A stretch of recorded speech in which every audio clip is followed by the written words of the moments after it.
Another morning, another surprise. When I was asleep, ANET gave us another sneak peek at the upcoming patch. Thankfully, this time early enough to react to incoherent screeching of unwashed masses. Anyway, what we have in store are firstly buffs for Mesmer. Sword and Greatsword aren't the most potent of Mesmer's ways to commit reverse therapy in right environment, so they can get minor buff as a treat. I'm happy for these changes, since they might make some people take their 4-out quartets to raids instead of tormenting my already psychologically bloody unstable elbow of a mind in ranked PvP. Now let's get to our meat and potatoes of a patch, the warrior changes.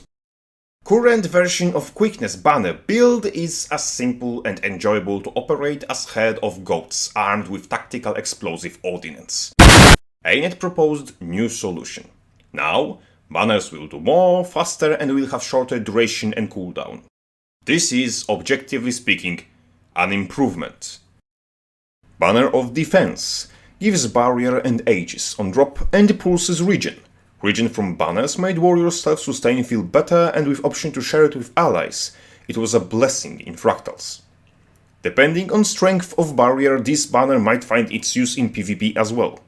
And with this change in every raid scenario where block was used to deal with certain mechanic, warrior could now meet the requirements.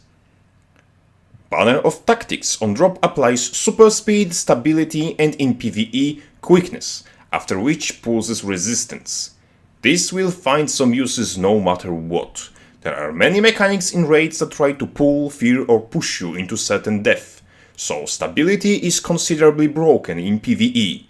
Super speed is a nice touch, and don't even start me on resistance. Resistance deals with warriors' worst enemies, blindness and immobilize. Imagine just casually dropping that in the middle of a teamfight. This is big enough that it might change the entire meta.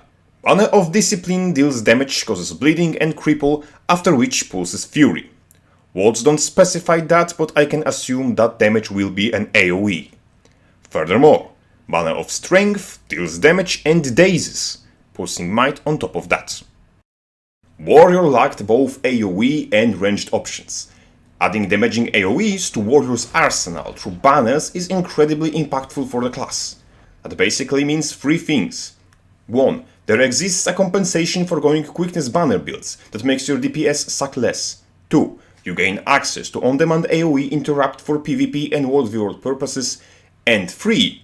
In low-level Fractals raids and strikes, your average Joes will feel rewarded for throwing javelins at shit, and that means everyone who isn't a warrior in a team of absolute peak professionals will have more boons on average. In short, upcoming banner change opens so many new paths, it's hard to judge total impact of the changes. This is why we don't see damage buffs here. ANET has just enough common sense not to put a tactical warhead on top of a grill while kickstarting the fire with gasoline. But most importantly, devs admitted they have made a mistake and they are willing to fix it. This is a sign of great maturity, and they only need to do it 38 more times to bring Warrior to its deserved glory. Crabface out.